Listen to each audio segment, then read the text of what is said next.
Hello everyone, it's Shane Kanto here for the Wasteland Reviewer channel on YouTube, and I'm here to review A Monster Calls. Now, A Monster Calls is about a young man who's dealing with his mother dying of cancer and being met by a large tree monster, voiced by Liam Neeson, trying to help him understand what's going on. And I love this film, and this is the first time I've ever actually cried in a theater, and I was really surprised about that. And this movie hits you like a sledgehammer, and I'm gonna warn you, it is a very sad film, but it's also a beautiful film. J.A. Bayona, who directed this film, tells a story in such an engaging, interesting way, and the visuals are absolutely breathtaking. Everything, when it's supposed to be stark and see this dreariness of the young man's life, compared to the stories that the giant monster tells him, which is all told in a water painting animation, and it looks so beautiful and so interesting. And I would actually love to see a film just animated in that way. And the storytelling that way was so interesting, and how they balanced it was fantastic. And honestly, I think this is a really important film too. And just the pacing of it, never felt bored. I felt that it was building anticipation, along with this kid wanting to get to the end of these three stories that this monster wants to tell him, that are going to help him in this situation. Now, the writing, this was a well written film, and honestly, the only things that might feel a little bit of flab and might have been able to get trimmed down were his estranged father, who comes in to visit him, played by Toby Kebbell.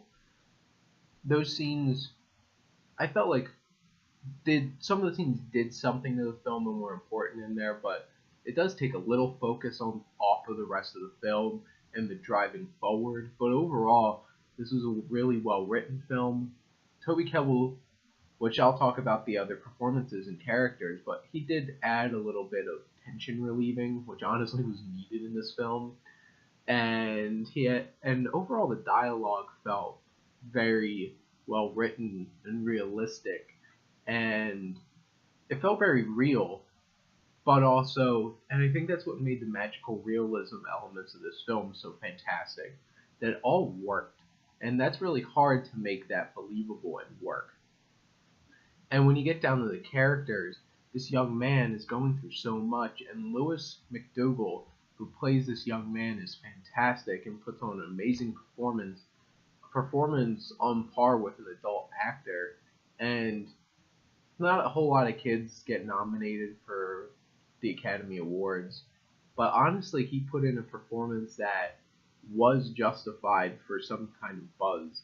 And then you have Felicity Jones, who plays his mother, and it's just devastating to watch, especially the scenes with the two of them and her suffering, and she was amazing in this film. Toby Kebbell, as I mentioned, did a very good job with what he needed to do with the film. One of the only, and the performance was great. Sigourney Weaver is a fantastic actress and put in a great performance. Just her accent wasn't very believable, playing a British woman, and it kind of came and went, which was a little distracting. But her performance nonetheless was amazing. And there's some scenes towards the end of this film between her and this boy, and then the boy and his mother, that were just devastating and so emotional. And one thing that I really want to focus on is this monster, which it is a motion capture character done by Liam Neeson. Liam Neeson does such a great job. And you think, oh, he's just playing some CGI character, blah, blah, blah. He's done that. He was Aslan. Liam Neeson doesn't do serious things. This year is big for him. I can't wait to see Silence, which is actually getting a wide release this coming weekend. But his performance in this, in what it was very great, and he added gravitas to this monster that needed it. The monster needed it for it to work in this film, and he surely brought it. This film was so well put together with the editing, The music was so emotive and beautiful. It all worked so well together. And the screenplay by Patrick Ness was fantastic. The dialogue. This film was emotionally heavy, will hit you where it needs to, and it's one of those films right at the end change your whole perspective on things and the themes of dealing with grief and suffering and all those. This film can make you understand the complexity of those things in such a fantastic way through the monster who's trying to portray this to a kid trying to help him understand. This is an important film. It's a fantastic film, and I would highly suggest going to see A Monster Calls. I'm going to give A Monster Calls an A.